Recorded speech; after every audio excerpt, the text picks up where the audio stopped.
America अपने दोस्त Israel को बचाने के लिए अपना एयर डिफेंस सिस्टम थाड दे रहा है।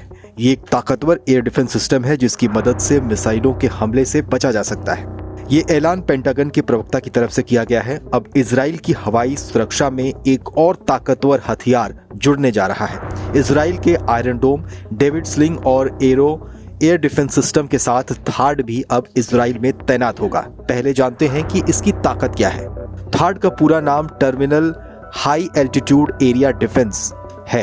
यह कम और मध्यम और इंटरमीडिएट रेंज की बैलिस्टिक मिसाइलों को मार गिराने में सक्षम है। जब दुश्मन की बैलिस्टिक मिसाइल वायुमंडल से वापस आती है तब उसे टर्मिनल फेज कहते हैं। इसी फेज में थाड मिसाइल डिफेंस सिस्टम अप्रोच के साथ हमला करती है। आसमान से आती हुई मिसाइल को ये हवा में ही नष्ट कर देती है। ये मिसाइल 2008 में अमेरिका समेत कई देशों में तैनात की गई थी। इसमें तैनात एक मिसाइल का वजन 900 किलोग्राम होता है।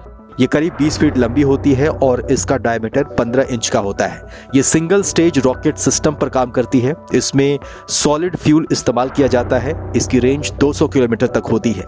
ये हवा में 150 किलोमीटर की ऊंचाई तक जा सकती है, यानी ये वायुमंडल तक जा सकती है। इस मिसाइल की स्पीड ही इसे सबसे ज्यादा खतरनाक बनाती है। ये 10,000 किलोमीटर प्रति घंटे की रफ्तार से दुश्मन के टारगेट पर हमला करती है। इसमें इंफ्रारेड सीकर हेड होता है जो दुश्मन की मिसाइलों की गर्मी को ट्रैक करके उसी की तरफ आगे बढ़ता है। इजराइल के पास पहले से ही कई ताकतवर एयर डिफेंस सिस्टम मौजूद है।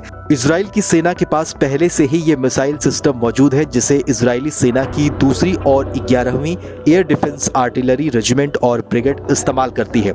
इसे इजराइल के निवातीम एयरटेल पर तैनात किया गया है, लेकिन बाद में इसे एक अनजान जगह पर इजराइल की तरफ से तैनात किया गया ताकि इस मिसाइल पर कोई हमला न किया जाए।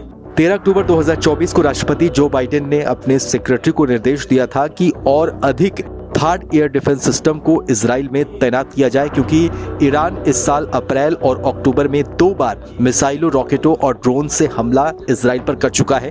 थाड एयर डिफेंस सिस्टम इसके अलावा रोमानिया, दक्षिण कोरिया, तुर्की, यूएई और अमेरिका में कई जगहों पर तैनात है। अमेरिका में तो ये हवाई, गुआम और वेग आइलैंड में तैनात किया गया है। भविष्य में इसे यूरोप, मिडिल ईस्ट और जापान, ओमान, सऊदी अरब, ताइवान में भी तैनात करने की तैयारी चल रही है।